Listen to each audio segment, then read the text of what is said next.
जड़ें मुखिया को अपनी ओर खींचने लगती है। मुखिया पेड़ के तने में समाने लगता है। नहीं नहीं, अरे मैं इस पेड़ में नहीं समा सकता, अरे मुझे छोड़ दो, अरे बचाओ बचाओ। तुमने लालच किया है मुखिया, इसलिए तुम्हारे लालच का अब यही परिणाम है। तुम पहले ही गांव वालों को बहुत लूट चुके हो और अब तुम उनका हक भी छीनना चाहते थे। तुम्हें अब यही सजा मिलेगी। मुखिया तड़पते हुए हमेशा के लिए पेड़ में समा जाता है।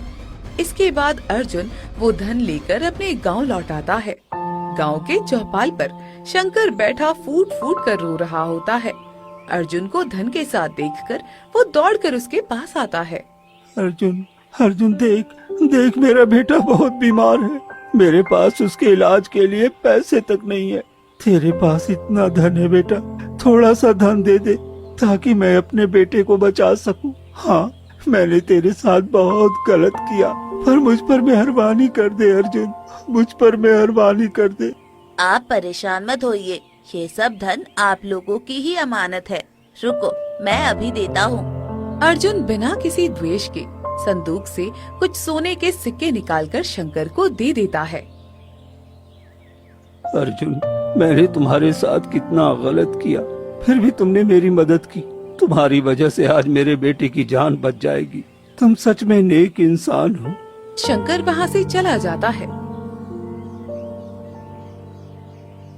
इसी तरह अर्जुन पूरे गांव के जरूरतमंद लोगों को इकट्ठा करता है और वो सारा धन उनमें बांट देता है।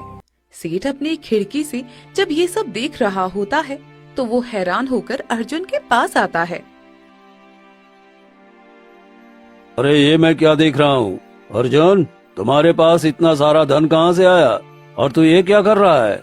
अर्जुन सेठ को उस रहस्यमयी पेड़ और अपनी माँ के त्याग की सारी बात विस्तार से बता देता है। क्या तेरे पास मौका था कि तू ये सारा धन रखकर रातों रात अमीर बन सकता था, तो इन पैसों से मुझसे भी बड़ा आदमी बन जाता। फिर तूने ये सारा धन इन फालतू गरीबों में क्यों बांट दिया? देखिए सेठ जी, ये धन मेरा नहीं है, ये उन गरीब दुखियों का हक था। मैं अपनी मेहनत से अपना जीवन कैसे भी बिता लूंगा, लेकिन इसके लिए मैं किसी गरीब का हक मारकर अमीर नहीं बनना चाहता। किसी की बद्दुआ लेकर मैं सुखी नहीं रह सकता। तभी मुखिया की पत्नी रुक्मणी रोती हुई अर्जुन के पास आती है। अर्जुन, मेरे पति को बचा लो, मैं तुम्हारे सामने हाथ जोड़ती हूँ। वो पेड़, वो कोई साधारण पेड़ नहीं है, वो तुम्हारी माँ है, तुम्हारी बात जरूर मानेगी। मेरा उनके सिवाय इस दुनिया में कोई नहीं है बेटा। फिर अर्जुन धीरे धीरे उस विशाल पेड़ के पास जाता है। हवा ठंडी हो जाती है। कुछ ही देर में गांव के लोग पेड़ के पास पहुंच जाते हैं। तभी मुखिया की पत्नी आगे आकर उस पेड़ से क्षमा मांगती है। हे पेड़ की देवी, मैं आपसे भीख मांगती हूँ, मेरे पति और गांव वालों को छोड़ दो। माँ, आप इन्हें कैसे आजाद कर दो, गाँव वाले अब समझ गए हैं। जिस दिन मुझे सहारे की जरूरत थी, उस दिन इस गांव ने मुझे अकेला छोड़ दिया।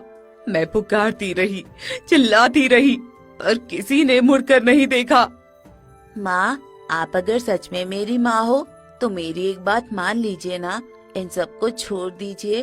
गलती इंसान से ही तो होती है, लेकिन माफी सिर्फ माँ ही तो दे सकती है ना माँ।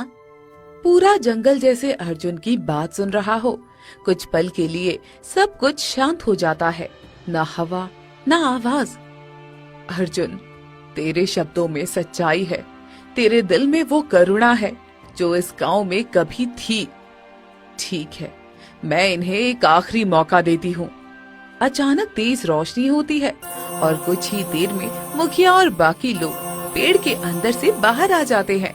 सबके चेहरों पर डर और पछतावा साफ दिखता है। अर्जुन, तुमने हमें नया जीवन दिया है, हमने गलती की, अब हम कभी किसी को अकेला नहीं छोड़ेंगे। आज हमें समझ आया कि किसी का दर्द अनदेखा करना सबसे बड़ा पाप है। पेड़ धीरे धीरे शांत होने लगता है, जैसे उसका दर्द अब खत्म हो गया हो। अर्जुन, आज तूने मेरा दिल हल्का कर दिया, पर याद रखना, प्रकृति भी माँ होती है। और फिर आवाज हमेशा के लिए शांत हो जाती है अर्जुन पेड़ को देखता रहता है। आज उसने अपनी माँ को पाया भी और खोया भी।